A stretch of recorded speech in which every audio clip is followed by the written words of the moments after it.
If you dream of your motorcycle, if your day isn't complete without some time in the saddle, if all you need is the open road and a full tank of gas, well, you've come to the right place, because this is Throttled, and it's starting now. Here's your host, Kevin McKinney.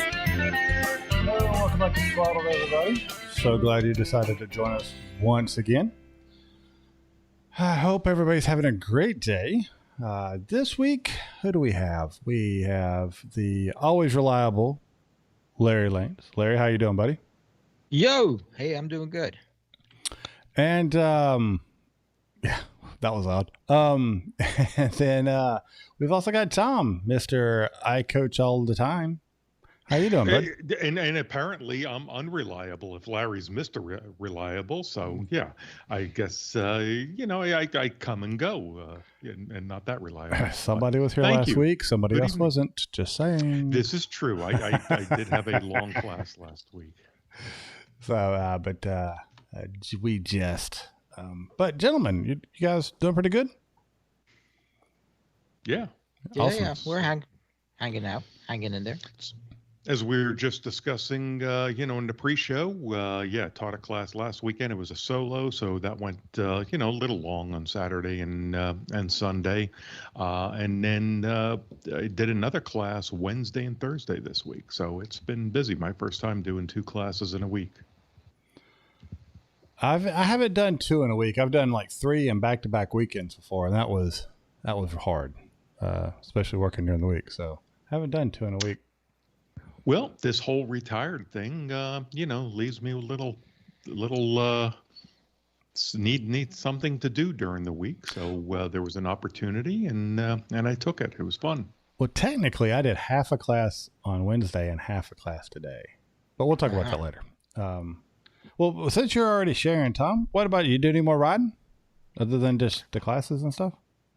Unfortunately, no, other than getting to and from class, and then, riding around in the parking lot. That was about it for my riding this week. How far other than demo rides, which I'll talk about. Yeah. The one that I did during the week was about a 30-minute, maybe about 30 miles to get there. So at 6 a.m., that was about 35 minutes. At 4 or 5 p.m. in the afternoon, that was about an hour. Yeah. Awesome. What about you, Larry? Man, you been out riding, scooting anywhere? Yeah, actually, I did. I went out a couple of times this week. The weather's been pretty nice this week. Did rain yesterday, so I planned to go out yesterday for a third time. But I did riding along the coast, and as usual, the weather was in the 50s, so I broke out my leather jacket, which I haven't worn in quite a while. My textile jacket, which is a mesh jacket but does have liners, is actually pretty good down to the 50s. It's got a quilted liner as well as a rain liner, and if I put both in, that works pretty well to keep me warm. But I broke out my leather jacket and the matching pants just to see how that felt, and it felt pretty good too. So I was looking good and I was feeling good, and the weather was just fine. So how about you, Kevin? What did you do? Well, let's see. Wednesday I drove. I didn't ride back down to Montevallo from where I'm at. It's about 50 miles away. A little over that from the house, and the rider coach prep course that I helped kind of put them through the BRC last weekend. This weekend I just went down to kind of just I had the day off. I was like, hey, let's go down there and help out, and ended up being one of their students, and then also answering questions and just being a sounding board for when they had questions and helping them and giving them tips and advice and everything, which was a lot of fun. I actually really enjoyed being on the other side of the rider coach prep process. I really enjoyed that and had a lot of fun just talking with those guys. They're all good guys. And so I was a student that day and an assistant. And then when they got off the range, I kind of decided to head back home. And then yesterday, my wife's family had their Thanksgiving kind of get together. So we all met up. And so that was about 167, something like that, that I rode up. And the bad thing about it is it really didn't start till really late in the evening. So, I think I left the house here at 1, and then, when and it was just a late night and everything. And then so when I eventually got around to coming back, I was just wore out, and got back here, and pretty much just went on down to Montevallo to help those guys out again, this morning. And so I think like this weekend I got like 270 miles, something like that. I mean, it was pretty decent amount of riding in, not a lot of fun roads, or just traveling kind of stuff. But, today the guys at the Rider Coach Prep, all passed. They put on a pretty good class for the students that they were coaching, and all of them, those passed. I actually ended up doing the evals for them because they technically weren't coaches, so they couldn't do that. So I ended up, me and another coach did the evals for them. And other than a small speed issue that a lot of the students had on not going fast enough in a couple of exercises, they all did pretty good. All of them passed. And then all the rider coaches actually were able to graduate. So it turned out to be a good event, good time. We got 8 new coaches. I know 2 are heading to Georgia. So Tom, watch out for them. And then you passed them all? That's surprising. Normally there's a significant attrition rate in the RCPs. And this class was unique because they had 2 former coaches getting back into it. And they had a guy who has been through the RCP before, and this was his second attempt. So of the 8, 3 were repeats. And, and the other 2, the other guys were really good. They were passionate about it. They really tried to learn and made an effort. And when I went on Wednesday, it was a little bit of a mess. There was a lot of things to correct, but Wednesday night, and I kind of gave them hey, before I got leave, guys, I know you're about to do this and start working on stuff. I was like, the coaching pairs, the partners, when you're out there doing your exercises, y'all aren't communicating, you're not talking, you're not planning. Y'all got to be on the same page. You have to understand what everybody's going to do, so there's no surprises. You see a coach moving, you need to know why he's moving to that spot, and he should have told you that he's planning on doing that. And so,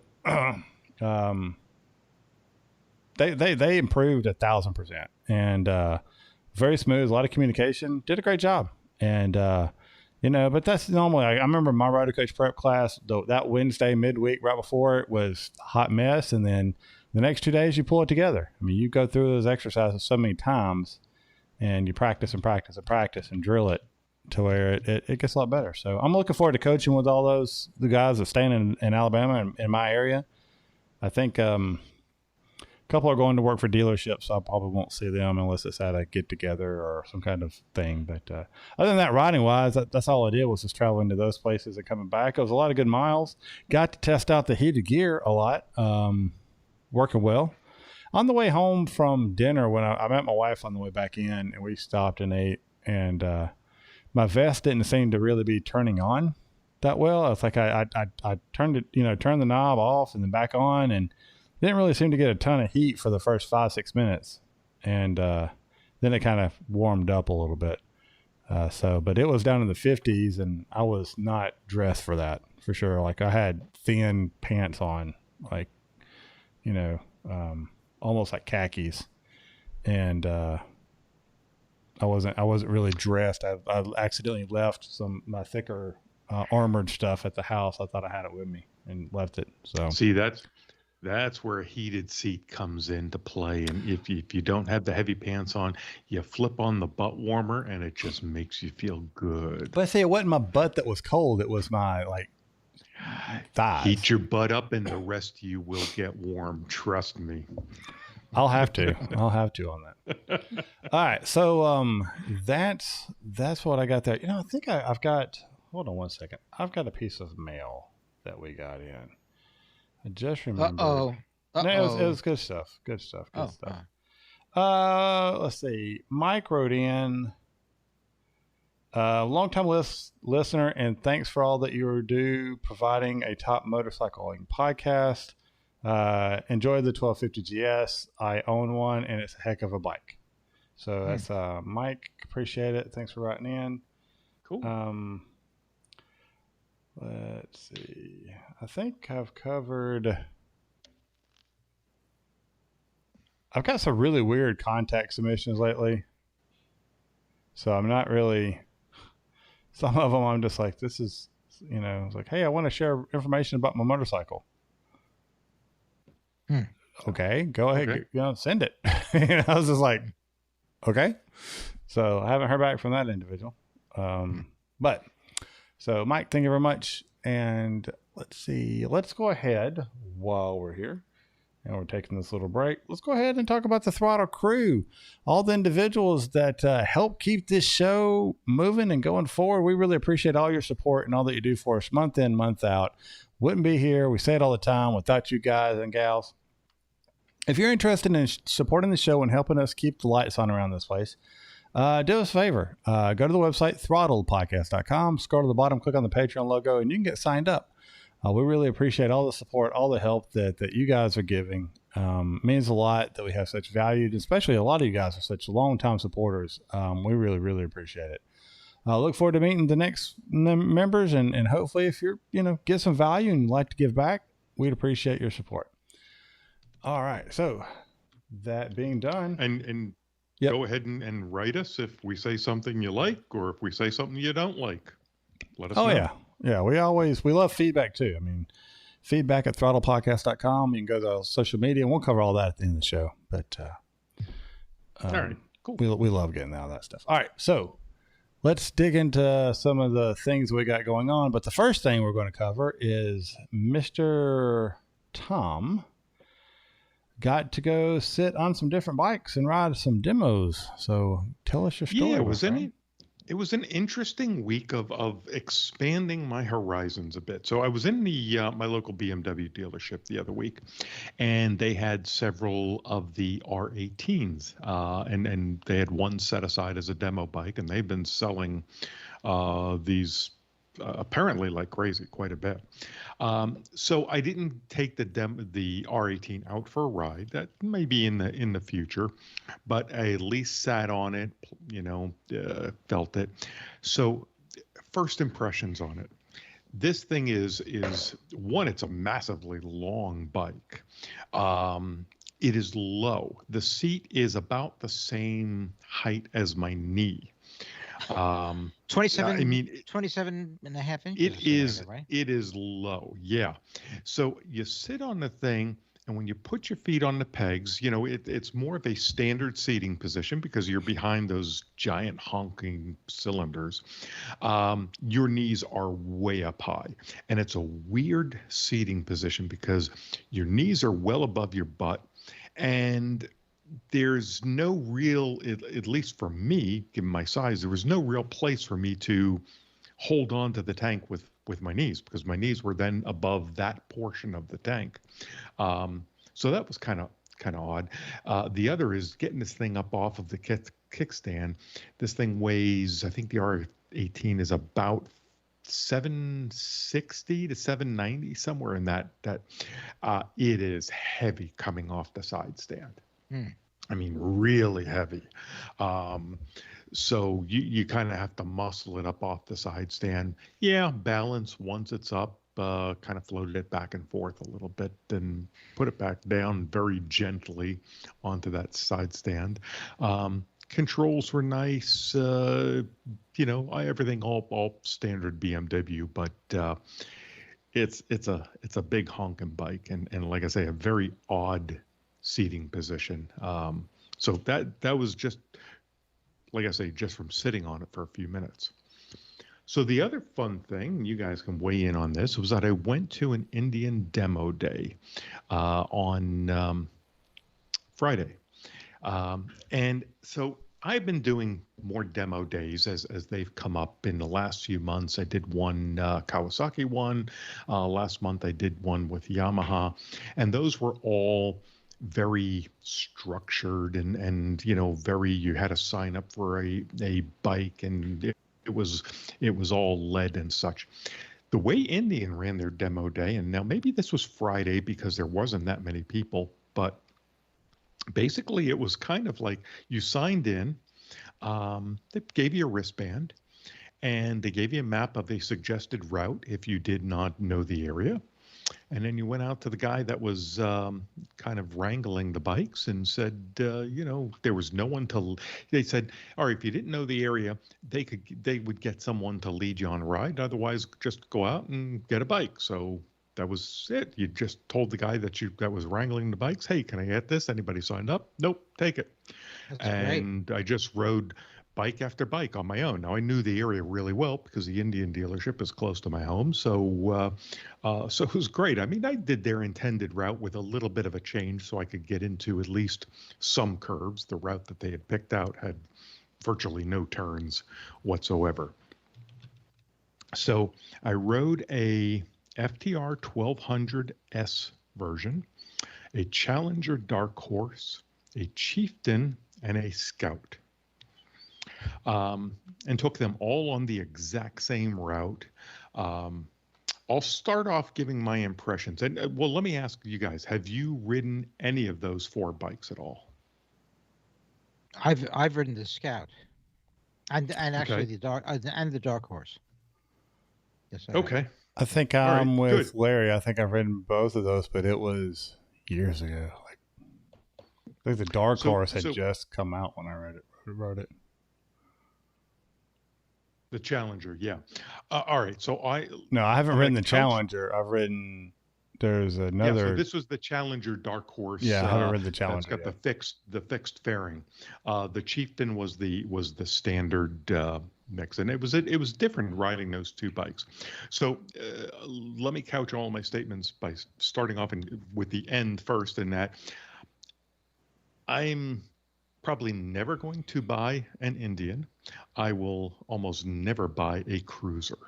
So with that said, it was a little different, getting out of my element and riding these bikes. So I'm going to start off with, some of the other bikes. So riding the Scout, Larry, I rode that.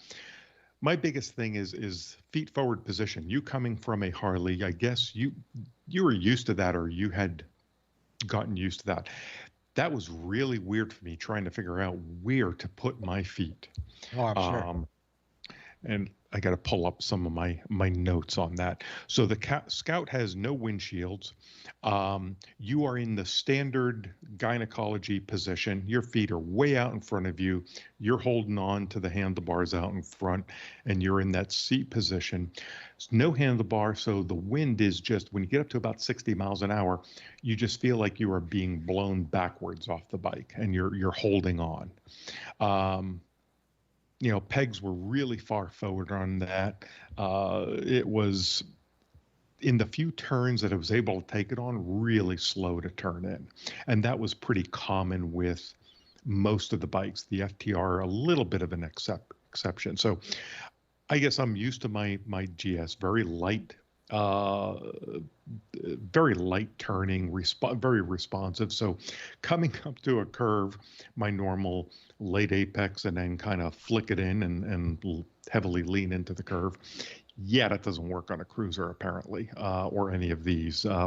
You have to kind of well in advance, put it into where you want to go, muscle it through the curve, and there was no flicking involved, and I was even ginger with these because I wasn't sure as far as where the pegs were going to start touching down, or the platforms. So the Scout was an interesting ride, like I say, because you're leaning back on it already. You're kind of locked into position. Then you get the wind blast on you. Whereas on the FTR, you didn't have a windshield, but at least you were in a standard position. Your legs were tucked underneath you a little bit. It felt much more natural against the wind than the Scout. Larry, is that about right? If you've ridden that bike or your cruiser, I didn't know whether your Harley had a windshield or not. Yes. Well, I've ridden the Scout without a windshield, and I had a Sportster that that for quite a while I didn't have a windscreen on, and so any bike, obviously, if you're going to cruise at freeway speeds, you're going to get a lot of wind blast.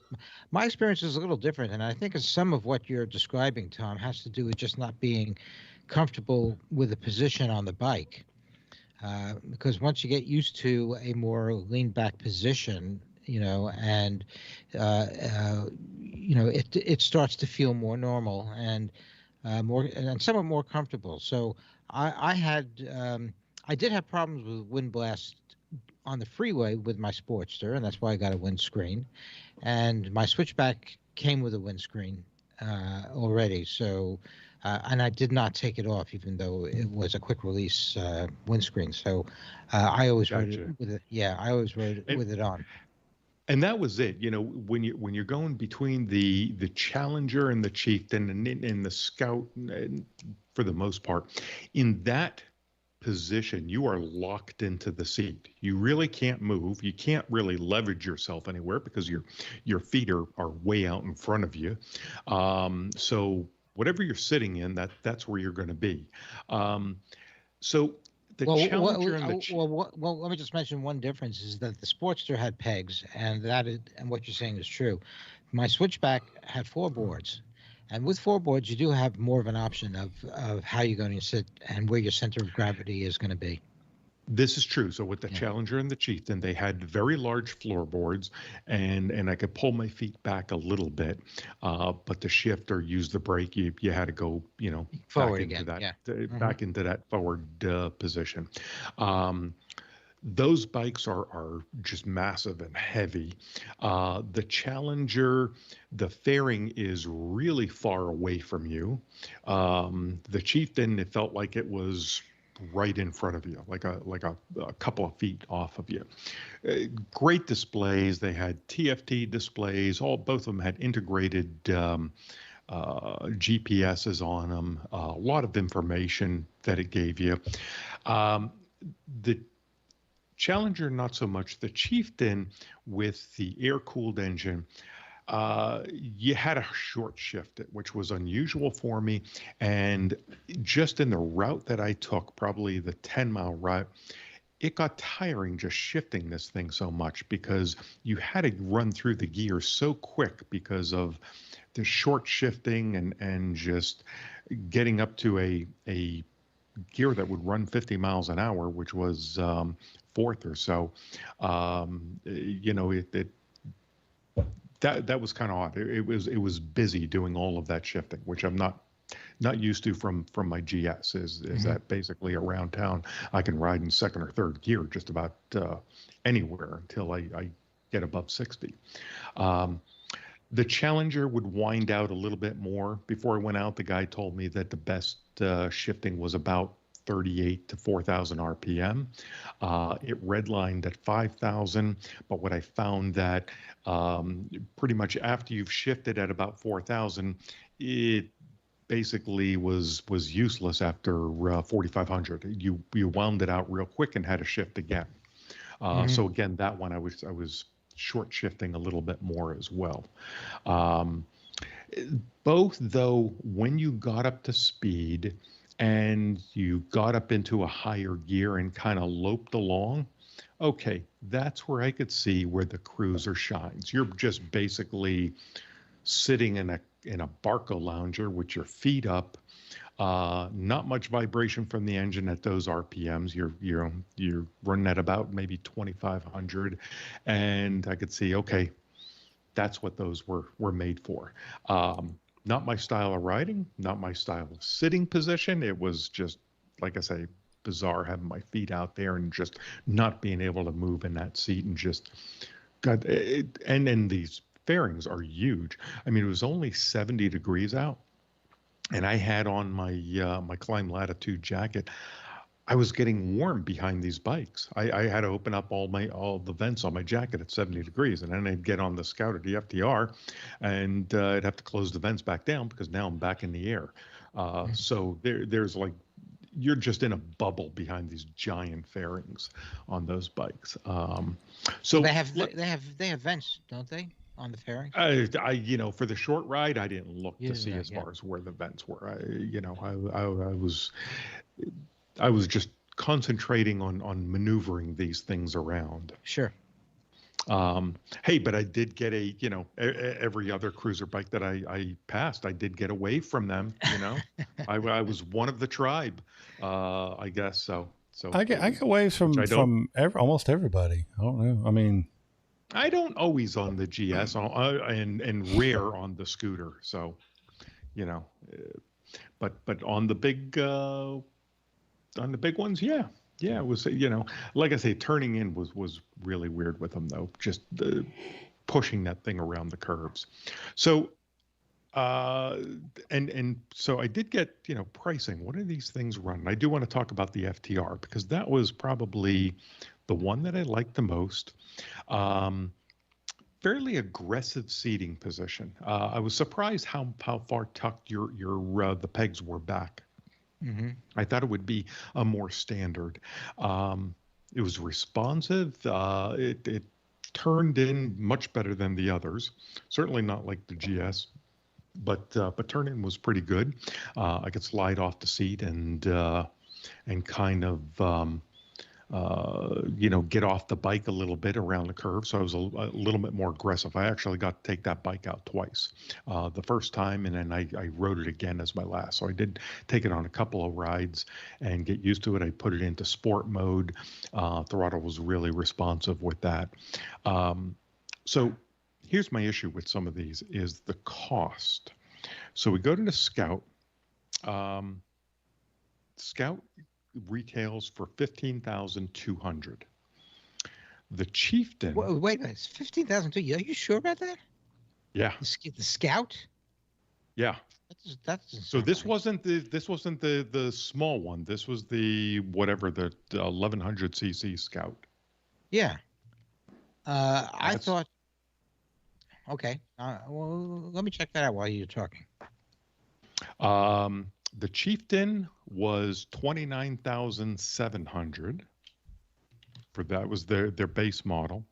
The Challenger Dark Horse was $30,500.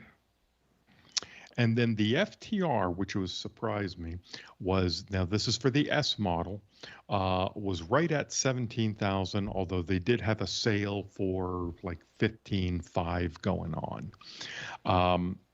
So the pricing of these to me is really high. I don't know if that's commensurate with Harley and being a manufacturer, but especially for the FTR. Okay, I could see the Challenger and the Chieftain in the $30,000 bikes. If I compare them to a Honda Goldwing or a BMW K1600, certainly the performance is nowhere near what the Goldwing or the K1600 is, but somewhat similar pieces of equipment to it. The FTR though was $17,000, or like I say, on sale for $15,500. That I thought was really high for what basically is a roadster bike. I was surprised. I would have thought that bike would have been. It felt like a $13,000 bike, or should be in that price range. So overpriced for definitely what it is and what I think the competition is for that type of bike. Especially if like I've ridden the Triumphs, the Bonneville, and the Speed Twin, which is very similar, all both 1200s, much more comfortable rides and a few $1,000s cheaper. So My impressions. So sorry, I've been kind of rambling on. I wanted to get through all of that because I wrote my notes while I was there. And what do you guys think? Was I wrong on I this? kind of agree with what Larry said. I think you're, and I guess I'll classify it as lack of experience on, and that's because it comes out so negative, and that's not what it's meant to be. But I think your preference towards the GS and a standard sitting position, and everything, kind of it hurts when you jump to a different style of bike because you don't really get to enjoy the bike because you're trying to your body's trying to adjust to that riding position.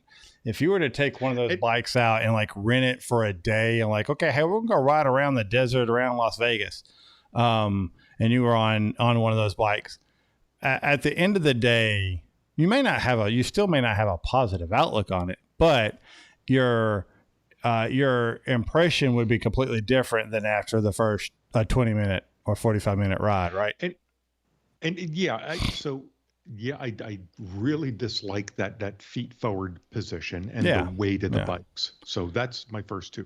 However, I could see if 90% of my riding was in just about a straight line or near straight line, and I just wanted to lope along and kind of look at the roadside attractions, I could see the appeal to one of these. Yeah, and I'll say that as far as you're talking about, like, how it's hard to get in the corners and stuff, that's true. But usually, like you said, it's not flippable. Well, flippable is it's relative to how much force you put into flipping it. And if you get a bike that, let's say you get a bike and you learn how to ride that particular bike, right?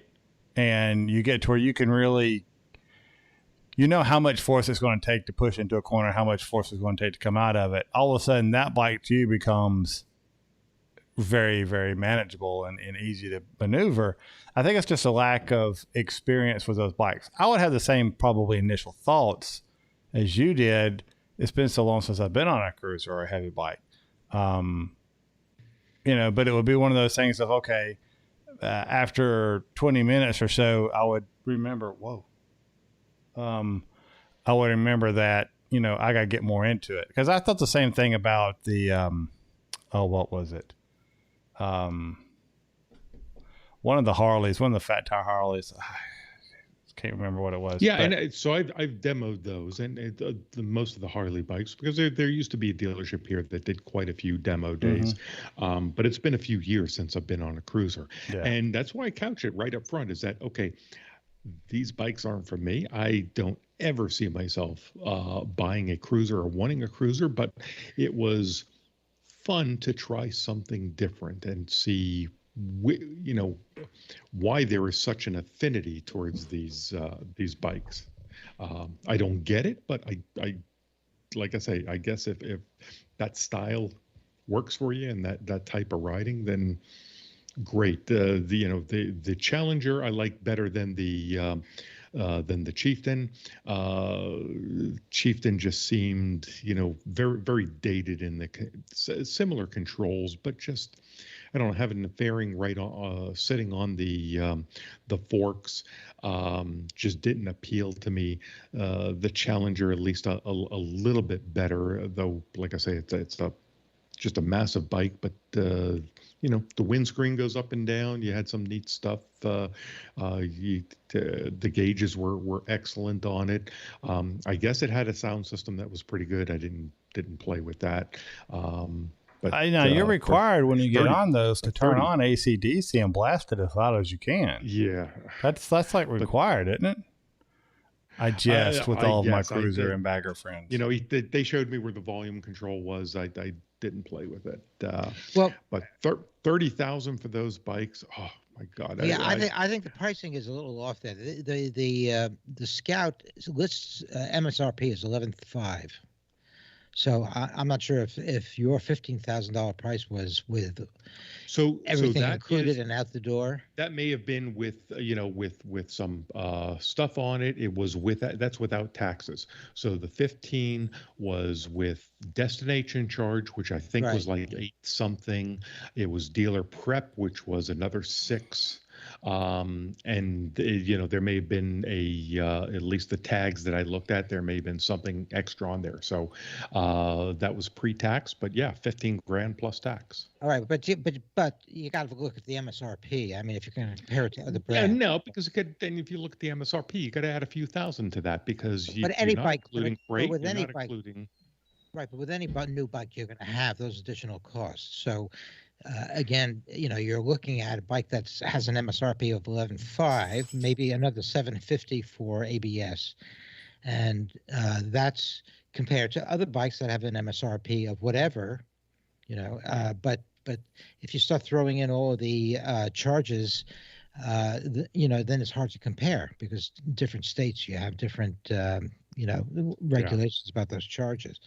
I mean, if I compared the FTR to like the FTR or the Scout, I can't really compare to the Triumphs. I'd take the Triumphs hands down, bike to bike. Can't really say because I didn't really get a chance to try the Kawasaki's or the Yamahas that were commensurate to those bikes. But the one I liked the least was the Scout, just because you got pegs, your feet were way out in front of you. You're in the exam position. So Tom, a lot of this has to do with what you're used to, because I've ridden the Scout and I was very comfortable on it, having come from a Sportster and other Harleys. And the other thing I would mention is that from my experience, even though the bikes are heavy, granted, their center of gravity, for the most part, is pretty low. And so I find them actually relatively easy to pull off of the kickstand, for instance. And to maneuver, once at speed, I find them relatively easy to maneuver. So I'm again, I think it's your frame of reference. If you're comparing them to a sport bike, yes, of course. These aren't sport bikes. These are cruisers. But one of the things that always impressed me about the Harleys and the Indians as well is that they keep the center of gravity low. The bikes are relatively easy to pull off the stand and to maneuver around slow speeds as long as you keep them upright. And I never really had a problem with that. I thought that was pretty good. These aren't knee-down bikes, obviously, and you will scrape everything if you try to do that kind of riding. Yep. And that's why I said, on one stretch of road, when I did get it up to 55, 60, and I just kind of loped along, got it into, I forget, 5th or 6th gear and kept the revs really down low in 2,500. Yeah, you're just kind of sitting there and just cruising along, and just looking, all right, let me see what's on the side of the road because I got nothing else to do as I just kind of lope along here.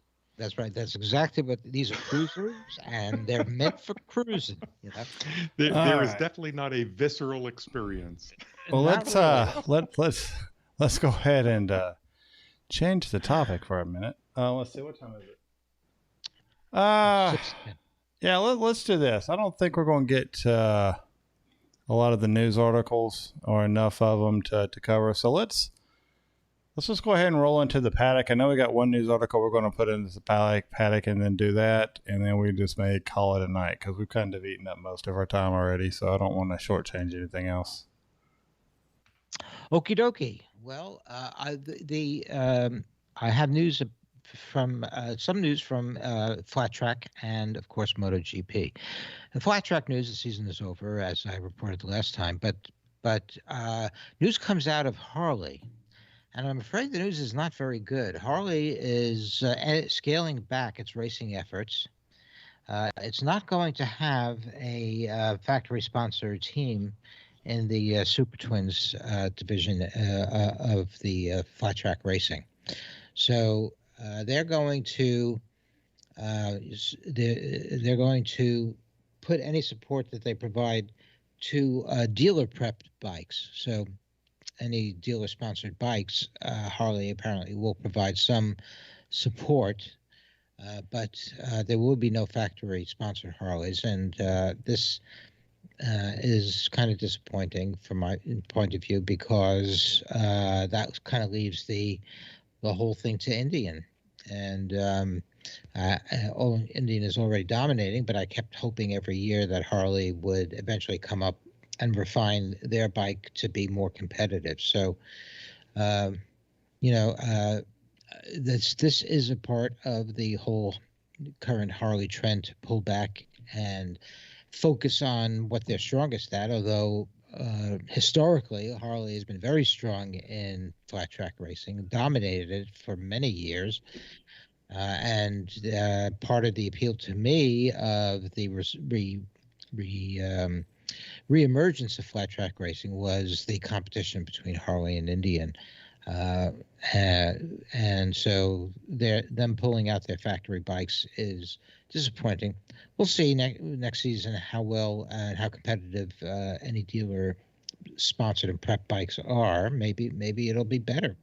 The current relationship was through Vance and Hines. They were the company that actually modified the bikes and prepped them for the racing, the factory bikes. So that's no longer a part of the deal either.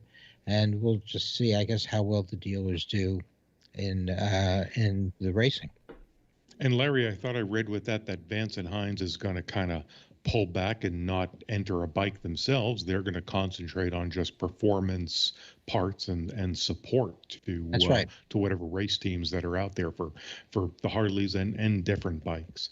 That's right. So I don't know. Does that mean flat tracking becomes just Indians? Do you think any dealership is going to be competitive at all? Well, that's Can put the money up.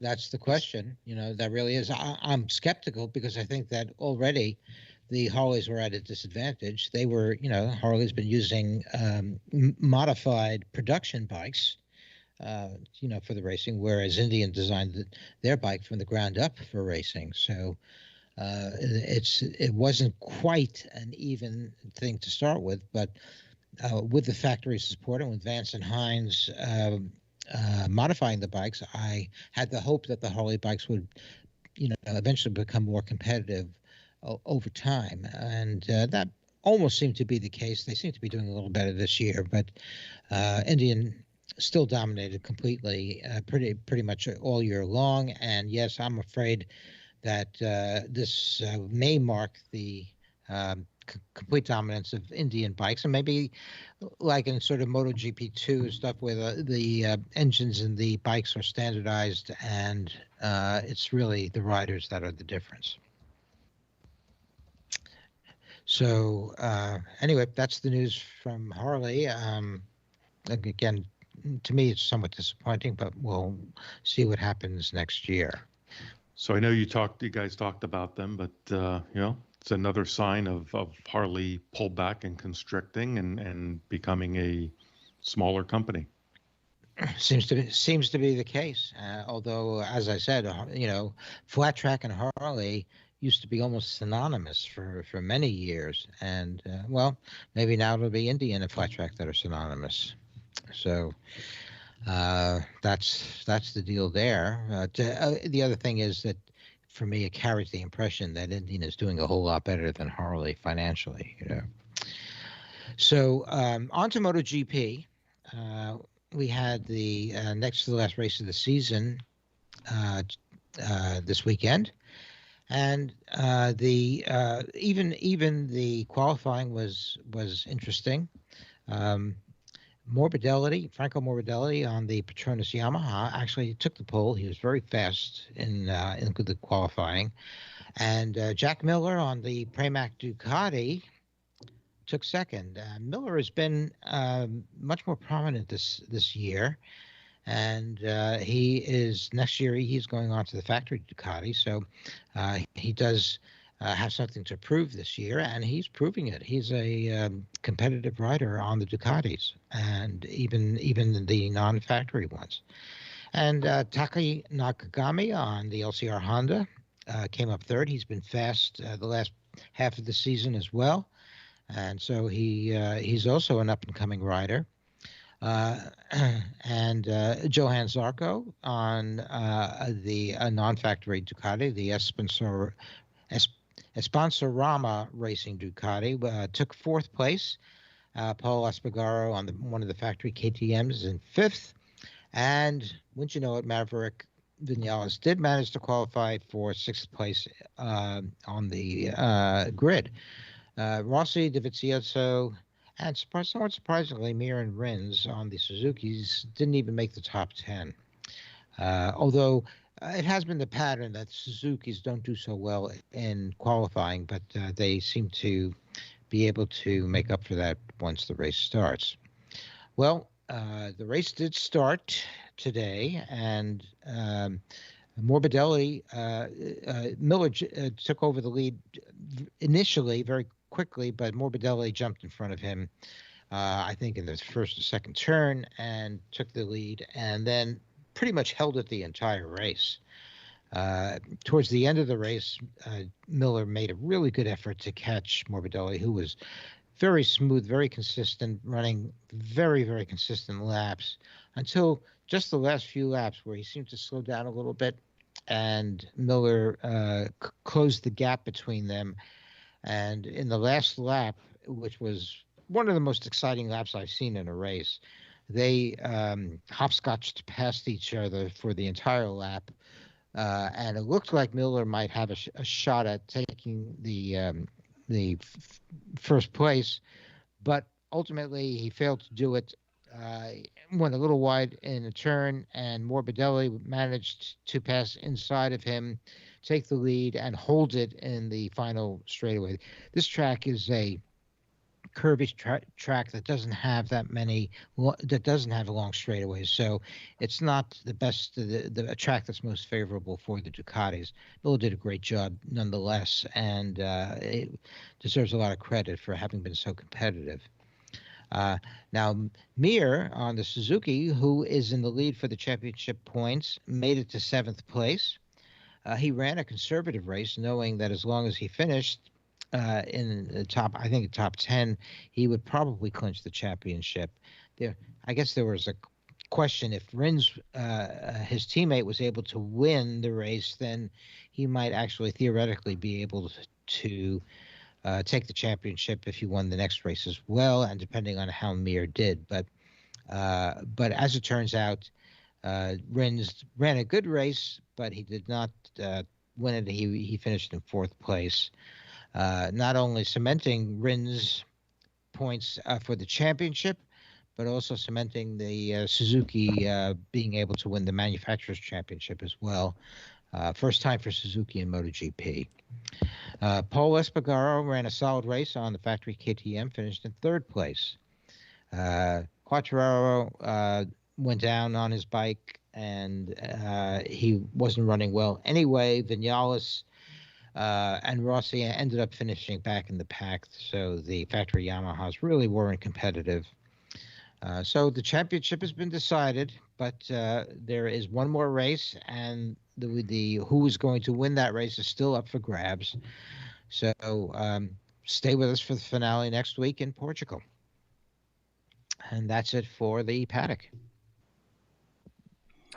Awesome. Well, man, appreciate you guys doing that, and good chats all day long. So to follow up on Tom's comments earlier, we do love feedback. We love hearing from you guys. So write us feedback at throttledpodcast.com. Reach out to us on Twitter at Throttle Show, Instagram Throttle Show, Facebook Throttled Podcast. And we do broadcast live most Sundays, 7:30 Central, 5:30 Pacific. We throw up our YouTube link for the week on Facebook and Twitter about 15 to 20 minutes before the show starts.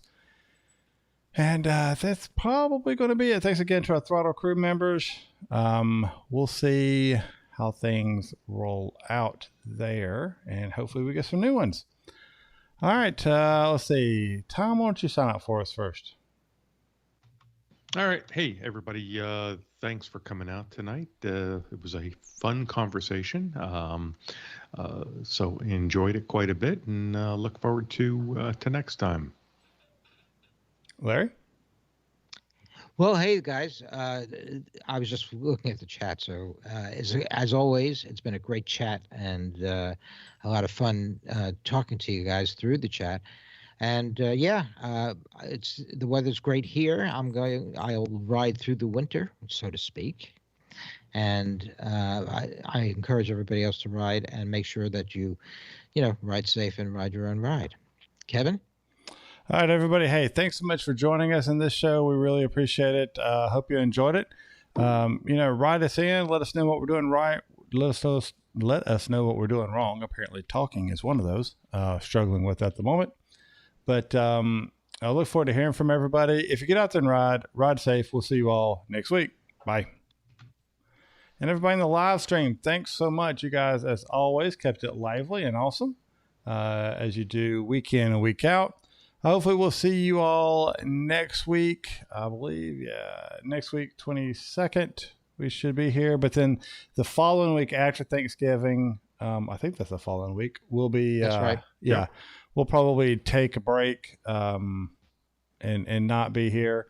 And if we have any kind of changes to our programming schedule because of the holidays, we'll let you guys know between now and then. Stay in touch with our Facebook and Twitter pages. We'll post any updates there. But as of right now, there is a plan to have a show next Sunday. All right, everybody. Have a great time. Thanks so much. You're awesome as always. See you next time.